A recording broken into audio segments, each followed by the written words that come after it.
Some call him an ordinary trader, while some say he is a genius, a workaholic, a brilliant businessman, or best thing to happen to Nigerian politics in recent years. Peter Gregory Obi, however, is an undeniably shrewd businessman and leader who has become quite popular for his ability to break down issues of national interest which normally seem too complex to a language that everyone can relate to.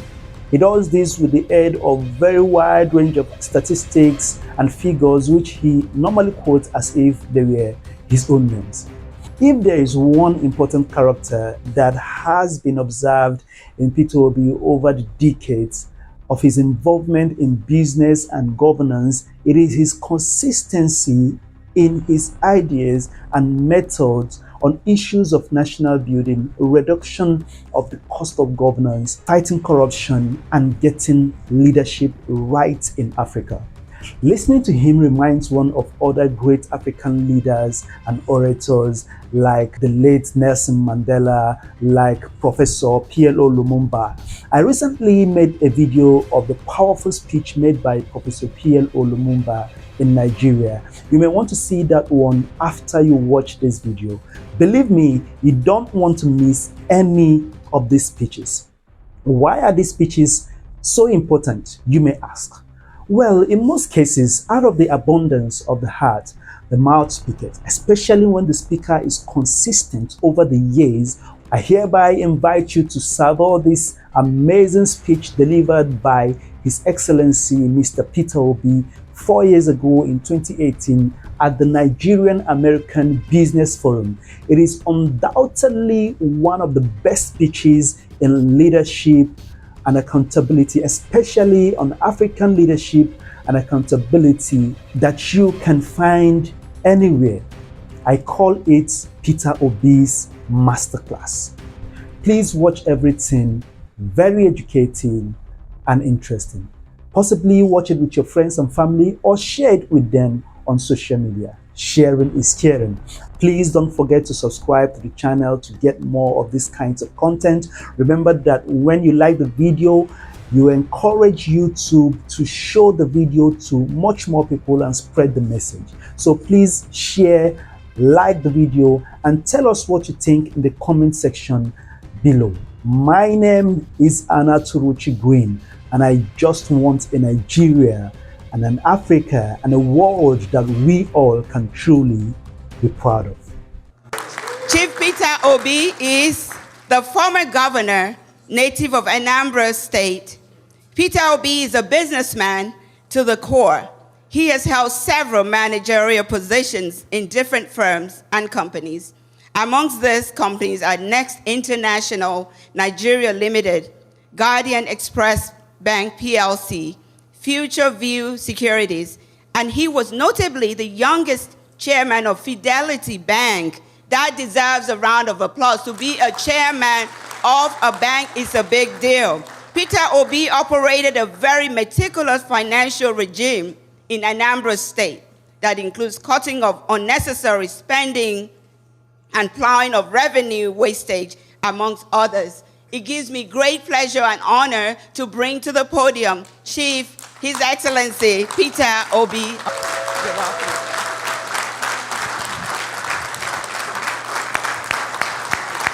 Please be seated.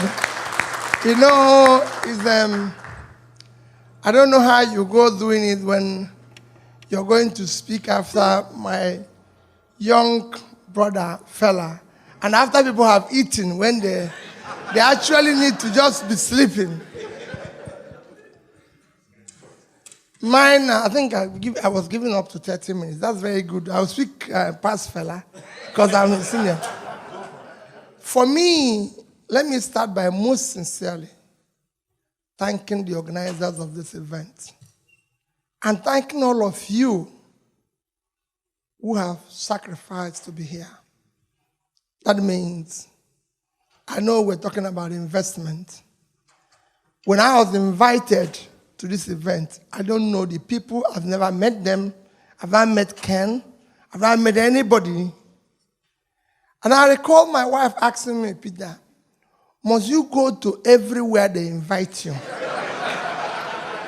And I said, they are Nigerians. Maybe if I go there, maybe you convert one. Because what we need now is to convert people. Coincidentally, I was invited for a speaking engagement at Yale University, which I did on Thursday, on issue of Africa. And it came at the right time because we have just been nicknamed the shithole. That is a statement that I feel all of us here feel bad about. That all Africa has been so used in that degrading manner. We have been reduced to that and everything. But as a philosopher, I always tell people, whenever people talk to me in a manner that I feel bad, I go into myself and reassess and re-examine myself. Unexamined life is not worth living. Why will anybody prefer people from Norway against people from Africa? That is the question. Because he said, why don't we have people from Norway than Africa? They asked me that in Yale. And I asked them, I said, it's very simple.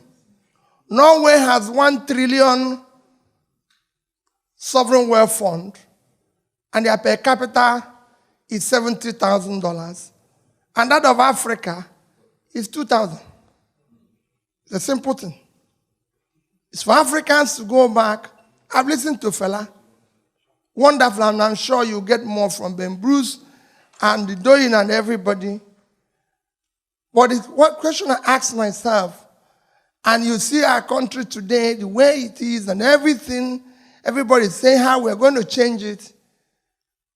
Let's ask ourselves, how did we get here? That is the question. How did we arrive at this junction where we're now being talked about in this manner? We now have agitations. Boko Haram, herdsmen, all sorts of agitations from everywhere, whether it's in the east, in the west, everywhere. And I can tell you it's going to worsen. This is what you have when you have, it is cumulative effect of leadership failure over the years. And it's not going to stop because you have millions of your people. I was just talking to somebody this morning, and I said, listen, people are protesting in Iran. They're not protesting in Nigeria. But people don't know that the protests will come. If Iranians can protest, Iran has a GDP of 400 billion. With 79 million people, their per capita is 6,050 naira, $50. And they're protesting. Nigeria per capita is 2,000. So the person with 6,000 is protesting. We're not. Iran generates 74,000 megawatts of electricity. We generate 4. And they're protesting. Iran has the unemployment of 11% and youth unemployment of 25%. We have unemployment of 19.8 and youth unemployment of 61%. So those youths will protest one day. Those of us who happen to be lucky to live in Ikwe and Victoria Land, I say to them every day, if we don't look for food for those who live in Ajegunle, one day we will not be living. So my people, what you need to do is, I believe that you must invest in Nigeria, you must bring your investment. What else can you do? But above all, Fela's last request is most critical. We must change the managers of Nigeria. And somebody asks, how about your life? You ask that question. You know why you ask that question? Nigeria has become a case of where lunatics took over the asylum. And we know what lunatics do when you want to take anything back from them. They create a thing as if there's a war. So you run away. If a madman comes here, you say, hey, everybody say, I don't want to touch this madman. That's what they're doing. We need to take it back. We need to become as mad as they are and take it back. They can manage it. You have a critical problem. The managers of your country, I'm not talking about president or governor, anybody. Fella hit it. The lower people, none of you knows who is in your local government. Every local government in Nigeria receives 100 million naira every month.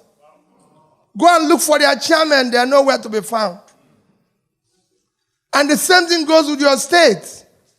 You have a situation today where people are owing salary for 7 months and they're celebrating their birthday. How can you say a thing like that? How can you be celebrating when you've ruined people's life? People are dying and you're celebrating and people are watching it on TV. It's a crisis. And the only people that can stop that crisis is you. They can't stop it. Telling people in lunch that when I found it amazing that even people in America are part of the problem. As governor, I come here, you know what people tell me? This man bought this house, this man bought this house. Where are you going to buy your own? Why will I buy a house in America? I don't live in America. I have nothing to do with America. It only cost me $200 to come here and go. Why will I buy a house? Americans should live in America. I'm a Nigerian. I live in Onitsha. That is where I should live.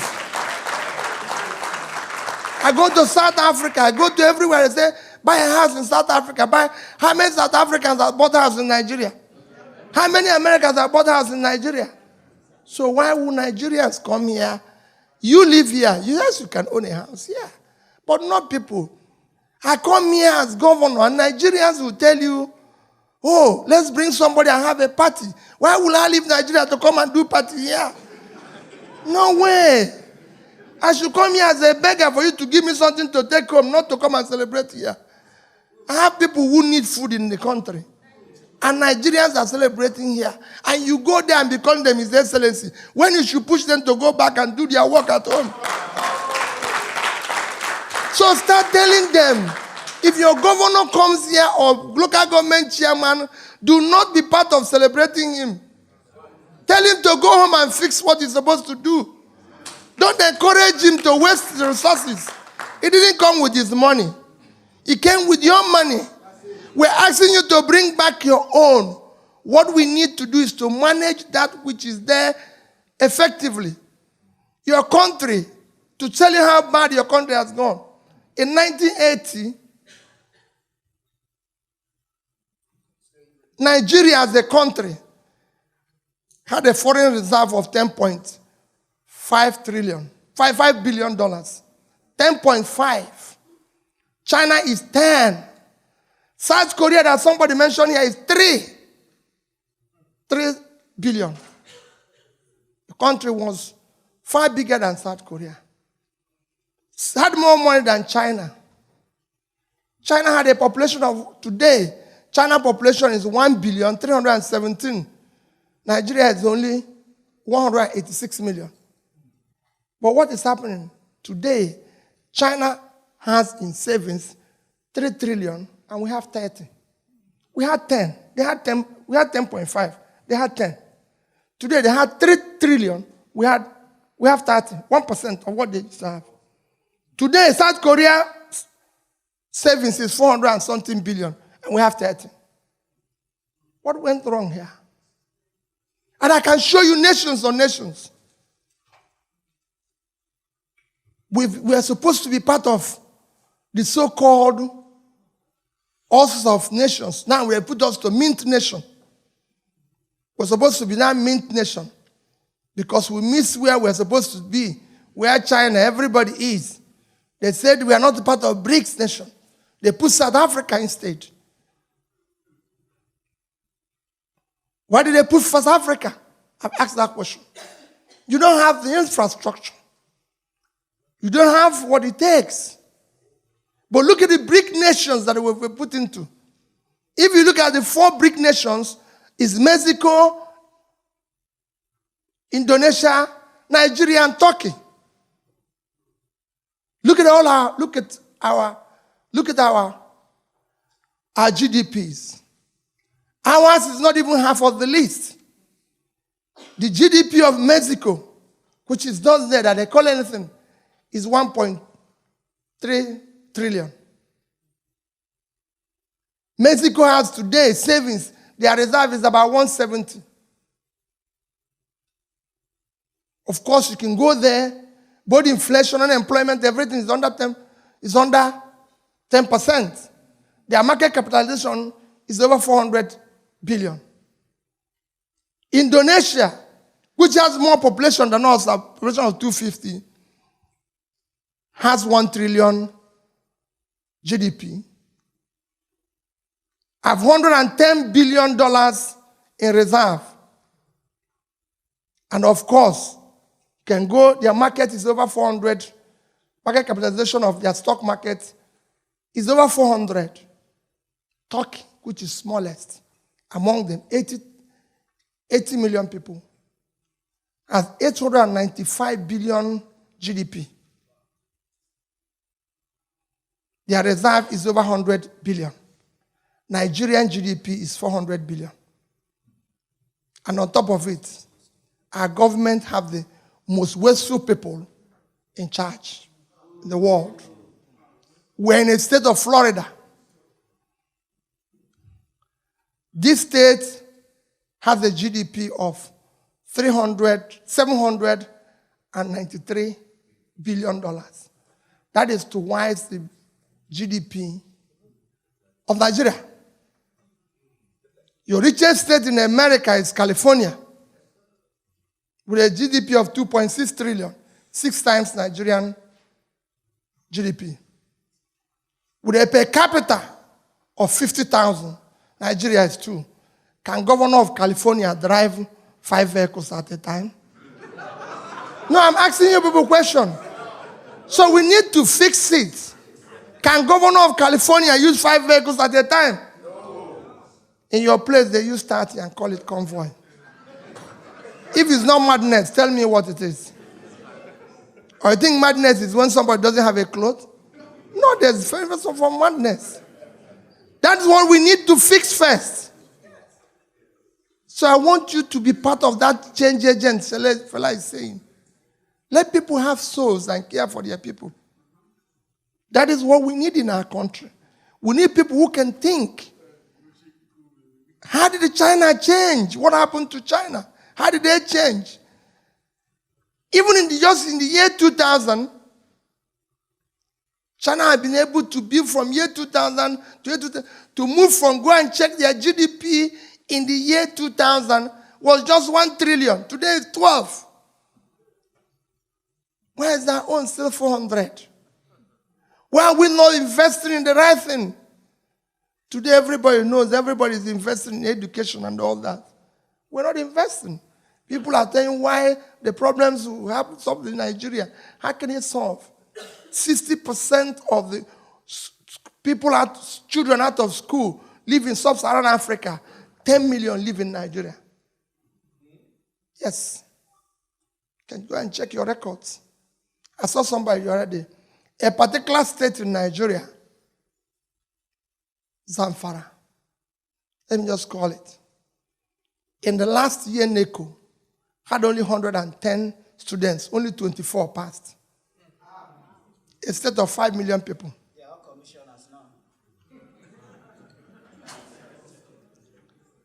24. When another state has almost 200,000 for the same exam, it won't work. It's Nigeria. Every part of Nigeria is important to us. We have to ask that question. Why? What is happening? So when we're not Nigerians staying here, your investment is critical, but what is more critical? That you become part of the change agent. On top of this type of situation, you still have people like me who are elected. Only in Nigeria, you elect people. People ask me now while we're eating lunch, what is the problem? I said, the problem is the people. So only in Nigeria that you elect people. They don't have car, they don't have anything. 6 months, they build a house, buy 20 cars, and call it for Thanksgiving, and people will go there. And they will be praying in the church, telling God to bless them. And the bishop will preach that wherever they got the money, should give them more when they have to call police. Because they know where the money came from. Everybody knows where the money came from. But they are still celebrating it. He comes to America and buy a house, and they said, if you see his house, and it's in choice areas. When he's in Washington, they tell you this place, this man owns the house here. In New York, this man owns the house here. With whose money? Let him show you his business. His daytime job. That earn that money. In which is, if Shobanjo, who is doing of advertisement, wants to buy a house in the best area of the world, let him go and buy it.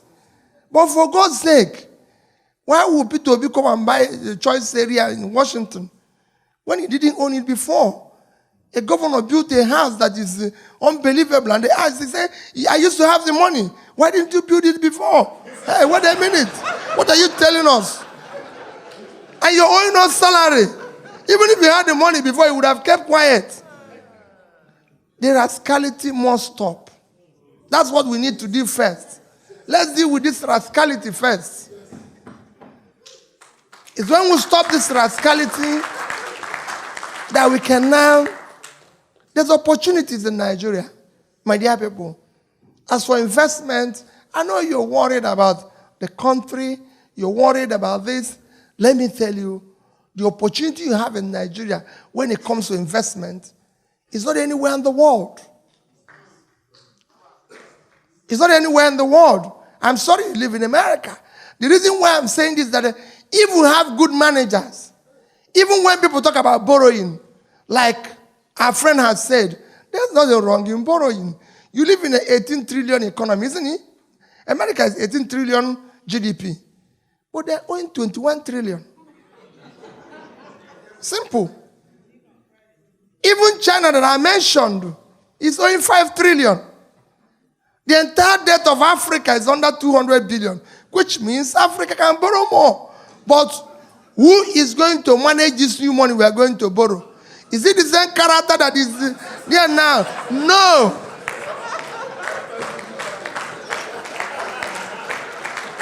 So when you're talking about borrowing money, the greatest tragedy your country is facing today is that the managers of the country have never managed anything in their life.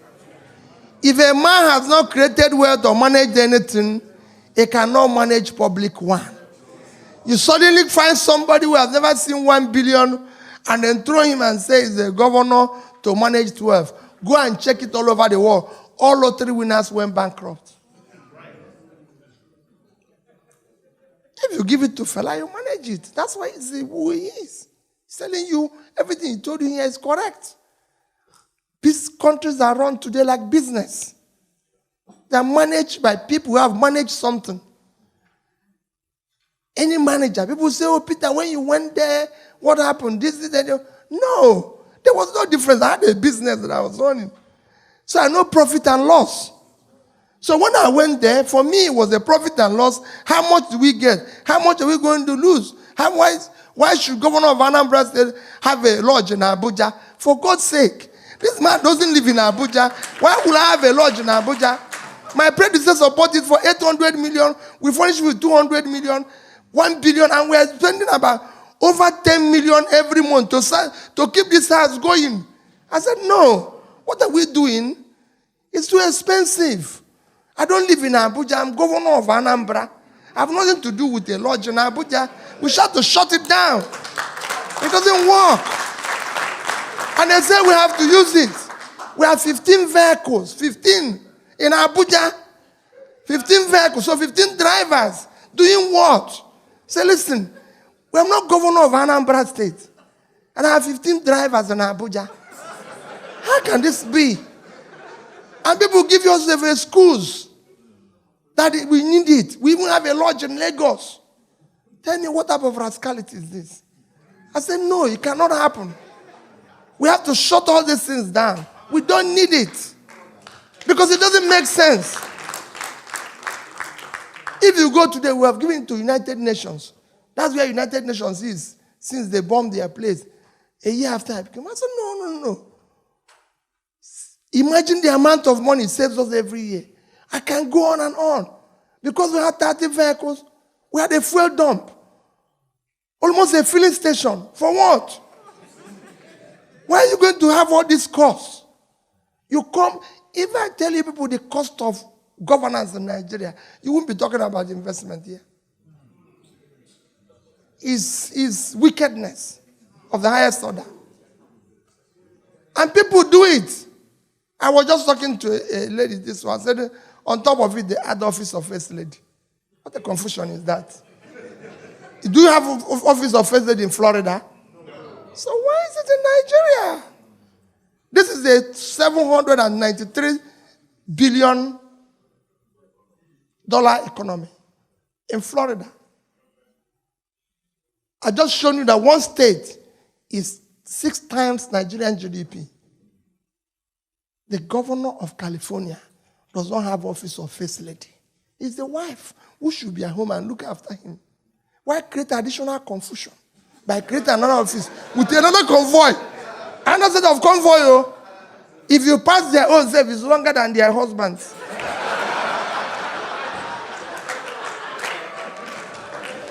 And this is, no, it's not a laughing matter. It's your country. Young man came out here and almost cried how he lost the auntie. Why wouldn't you lose the auntie? It is the resources they will use to build that hospital that they are using to build convoy. And that is what Fela is telling you. The greatest tragedy, I tell you, is all of you. Because what do people do? I was in governor for 8 years. You hardly meet a Nigerian adult who said you're not doing well. They will all call you His Excellency and tell you that since you came, things have changed. Even when you're seeing that nothing has changed here, in your face. Everybody is telling you, hey, that you're the best thing that happened to this country. Nobody could say to you, no, you're wrong. I just telling them when we're having lunch now, how we changed school. When I came, our school were number 20-something in Wayeka and Neko. Of course, everybody knew that Anambra State, they did not go to school in 2001. And I decided I must visit every secondary school personally. I must go to every secondary school. Everywhere I go, I call parents in the school, call their teachers and headmistress, tell me, is anything wrong? They say nothing is wrong. And you're looking at the school, no roof, nothing. They say nothing is wrong. And you could see that everywhere is wrong. You could see it. Nobody. I went to a school in Asia, one of our towns, and they didn't have a roof. And I promised to give them a check to do that roof because I decided money must go directly to school, not via the ministry, because that's where the problem is. So I told them, I'm going to give you a check, 8.7 million. I went there in October. And I said, I'll give you the check before December. The check didn't arrive. In January, I was doing a tour in that local government because in January, what I did was to change. When I came, the state had no vision, no mission, nothing. So I decided to adopt MDG as a vision and developed a local thing, our own strategy for delivery of it, which we christened Anambra Integrated Development Strategy, which is just a process, a system that allows us to plan properly within the MDG goals, budget properly, execute, and ensure delivery. And to do it properly, we change our budgeting, planning, everything from being supply-driven to demand-driven. So we go to the people and say, what do you want? In January, I went to the people. And they normally bring school children. And when I finished talking, I said, it's question time. A young girl raised up her hand. And I said, my daughter, probably about 11 years or 12. Let me start with you. This young, tiny girl, I gave her a microphone, and I said, Governor, why do you make promise you don't keep? The whole hall went wild. Her principal ran from where she was. Her principal ran from where she was, held her in the mouth. And I said, Principal, leave this girl. Because of how everybody shouted, the girl started shivering and started like crying. She's done the wrong thing. So I held her, said, my daughter, what is it? She narrated the story. I was wrong. I didn't do what I said. And I turned to the commissioner. I said, Commissioner, where is the check? Commissioner said, we must give this girl this check before we leave here. So go and bring it. The commissioner brought the check. I apologized before everybody. And I gave this girl this check. The principal and the teachers that were shouting at her ran back, carried the girl in their head, and ran out of the hall. But they couldn't tell me that story. Yeah, one fella, I want you to understand why I changed from what Fela said this morning. After that experience, I decided we have to do one thing. That's what Fela told you. I decided that every secondary school, their senior prefect must have my phone number, and they must have a phone. And they must reach me directly. That's how I collected the phone number of all the secondary school senior prefects. As I have them to today. You can see SP, all of them, from A to Z. And guess what? You could see how they want change. Every day, there's no day I don't receive texts from 2, 3, 4 of them telling me we have no English teacher. We have no mathematics teacher. Our roof is leaking. This is this. They will send you the same test. You call their principal and said, what is happening at school? You say, no problem. But you've just received a text from the senior prefect saying the school is collapsing. There's no teacher. He said, how about the English teacher? He said, oh, it's wonderful. But the children have told you, no English teacher. The principal is telling you that the teacher is the best they have in the class. That is what is hurting your country. And that is what I'm pleading with everybody. Fela said it. You must die anyway. So, it doesn't matter. It doesn't matter how you die. It is actually better you die doing something noble than doing than dying a coward. We need to tell them no. We need to. It is time. Go to little countries and see how efficient their airport, everything works. Little things. It cannot work in Nigeria. The reason why it's not working is because you have chosen, you don't want to die. It is time for us to die. If you don't want to die in Nigeria, hold them when they come here. They won't kill you here. Protest here. Say no to it here. They will not kill you. We cannot go on this way. In 2007, all our debts were cancelled. All our debts. I'm sure all of you are aware. Obasanjo, Ngozi Welah got all our debts cancelled.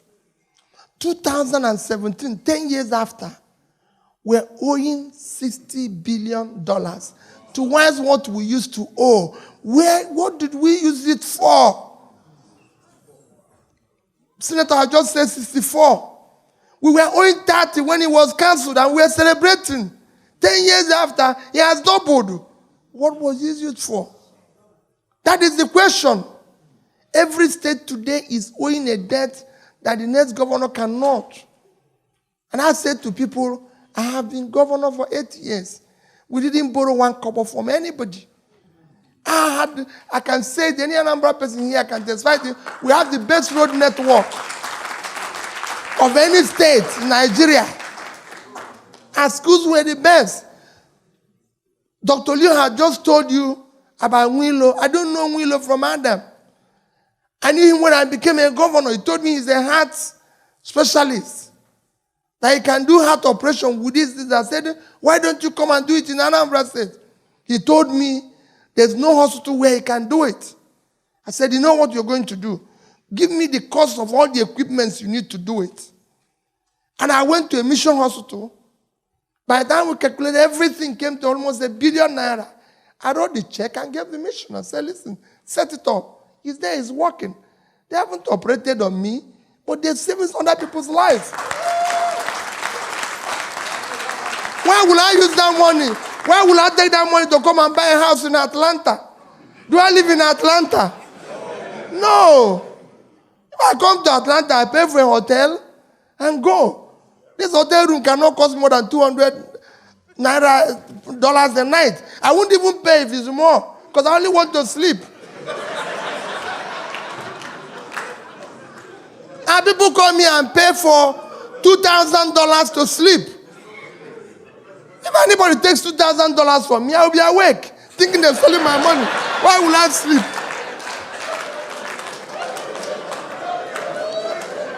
It's only to sleep. But people come here, if see a man who has, I can understand Ben Bruce, who has had money all the while, he can tell me the type of hotel he's sleeping. It doesn't matter to me, the name of the hotel. All you want is to sleep. You're not going to buy the hotel. You're not the owner of the hotel. So don't tell me you're staying in Ward of Australia, you're staying in this. A hotel is a hotel. You only want to sleep and wake up in the morning. And people do it with other people's money, not with their own money. You cannot. And that is the waste you see in our place. Nigerians people are using government money to travel first class. Who said if you stay on the other side of the plane, you won't get there? I've been flying all over the world. I don't need to. If I go to the airport, they upgrade me. Good luck. If they don't, you say because you're using public money. Today, our people charter plane to Abuja. Do you know to charter plane from Enugu, for example, to Abuja is $15,000? It costs you 20,000 in a piece. Same flight, 20,000 naira, and people will spend 6 million naira for it. And these are people who don't used to enter plane before we voted them in. No, I'm telling you the seriousness of it. For every trip they go, I saw it as a governor. I'm telling you my experience. They will write memo. There's 30 people who wants to follow me to Abuja. Nobody invited these people for a meeting. They have no reason to be in Abuja for anything. I repeat it every day so people can hear it. They come to the airport, they constitute a nuisance to the traveling public because they are the ones who won't allow you to greet people who have just voted you yesterday. Then you enter plane, they cause problem, and you go. So it is important that I want you to come home and invest. There's so much opportunities in Nigeria. If people tell you there's no safe investment, I have done it myself, my dear. There's so many things you can invest in. A Chinese man had just finished building a factory in Nigeria and said the best place to put your money is in Nigeria. NABF, the biggest brewery in the world, the best facility they've done all over the world is the facility they built in Onitsha. It was supposed to return in 6 years. He paid back in 1 year. Wow. Quote me anywhere. Their global CEO came from America to meet me, and I can tell you, I know that very well. I invested Anambra State money in it. We own 10% of it. That 10% today is worth over 20 billion. So I know that. It's easy. You have houses here. You have opportunities of even raising money here. I lived in the UK. for 10 years. For that 10 years I lived in the UK, I was working in Nigeria as well. Then it was easy for me to borrow. I can tell you some of those things. It was easy for me to borrow money in the UK at 3% and invest it in Nigeria and get over 15%. People will say, no, about rate of exchange, buy euro bonds. It's dollar to dollar. Today you can get 9.5% and you can borrow your dollar for 2.5. Just 100,000. Don't even invest much. That money will do a lot of good to Nigeria. I'm not asking you to, like Farah said, don't come back. Let nobody tell you Chinese people are still here. Japanese people are still here. But you can be here and be part of that change there. I'm not saying those who come back. But the most critical thing Nigeria needs now is to change the characteristics of his leadership. They are the ones that are bringing us into this insult we receive all over the world. If they don't go about living irresponsibly and behaving the way they are doing, our country will be better. If our governors can manage the resources of the state better, there's no way a governor can be owing people salary for 6 and 7 months. But for God's sake, if you can't govern, you leave. People resign from office here. You cannot be there using siren and going about when you're owing people. No, you can't say that. I know there's so many things you can do. I can stay here and tell you so many things we did in Anambra State. Some of you have watched my video, how Obasanjo visited us. If you go to Oka, you see it. They were building presidential lodge when I became governor. How can you build a lodge for president in Oka who doesn't live there? And I said, how are we going to build it? Why are we going to have a house for him here? They say it's in every state. What, for God's sake? What the president doesn't live in every state. Does every state in America have the presidential lodge? No. So where did we learn this? Does every state have governor's lodge in Washington? No, they stay in hotel. So where did we learn this type of irresponsibility? But they want me to do it in my state. For God's sake, when Obasanjo came, I told him, I went to him and said, Mr. President, you are the president. You have plane. Come in the morning and go in the evening. You don't need to sleep in Oka. What are you sleeping in Oka to do? No, you just come anywhere you want to go. You go and... That you cannot. He insisted he would sleep. His best friend, he insisted he would sleep. His people said he would sleep. I said, I have no place for you. But since you insist, you come and sleep in my house. Where I sleep and I'll go away and sleep somewhere else. When you go, I'll come back. And that's what they did. That's what they did. It will have cost us ₦1 billion to build presidential lodge. But Obasanjo stayed in my own place for 2 nights, and it cost me 100,000 in the hotel outside. For those 2 nights he slept there. And that's what I would spend 1 billion. Since he came, no other president have been there to sleep. 2006. And I've had a house of 1 billion, maintaining it every day, looking after it. When Jonathan wanted to come, I explained it to him. I said, I don't have any place for you to sleep. If you come, you go. Please. You don't need to sleep. You own the whole country. You can come back the next day if you wish. Or you go to neighboring states and sleep. It doesn't matter. And he came. He slept in Asaba. Because they have more money. I don't have it to spend. Only in Nigeria that people use bulletproof car and have 40 police. So what is the essence? And I can go on and on. You won't believe it. Most of your states today have 10 bulletproof cars. 80 million naira each. What for? Nobody wants to kill anybody. Nobody killed me 8 years. Why would they kill you if you're doing the right thing? After all, you live with them. Even if anybody wants to kill you, when you come out of that car, he will kill you. You're not going to live inside it. You don't have a bulletproof body. So all What I'm trying to urge you as I conclude, my dear people, we have a country.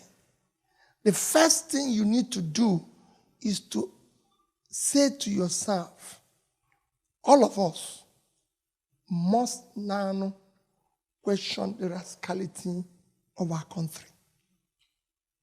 That's our first resolution. Number 2 is that I urge you to invest. But the first investment is to change the mentality of the people who live there. Like Fela said, get PVC, tell them who to vote and how to vote, who this is. Number 3 is bring your investments. If you're looking for the best place to invest, it is in Nigeria. There's safe investments you can do. Don't go and give it to your brother who have never learned how to do business and say he's going to start business. He will take it. You see, we have developed that mentality that is in government. Your brother now who lives there think that in America there's a tree where you pluck dollars. So you must change it by showing him these things has to be properly invested. There's so many safe investments. I have somebody who lives abroad who is making a lot of money from Nigeria. And whenever he says to me he wants to come back, I say, don't come back. I advised him when I was chairman of a bank to put in about $500,000. That money today has been over $1.5 million. He's doing very well. But whenever he says to me, oh, Peter, I'm going to pack everything and come back, I say, don't come back here. We're here. What is important is that you be there and be part of that change. You have no other country. If you do the right thing, they don't call China shit country. They don't call Indonesia. They don't even call Philippines. That is the other day. You can look in their face and tell them what you want to tell them and go home. But as long as it remains the way it is today, well, so bad. Yeah, we can feel it. We can feel the pain. We can feel everything. But remember, it is the characteristics of your government that brings such on you. We have no other country. I'm begging all of you, Fela had done it, and I'm joining him as a younger person. The society we allow them to abuse today will take his revenge on our children tomorrow. God bless you.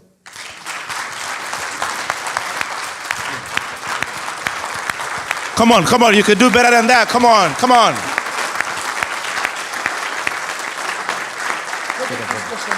Hold on.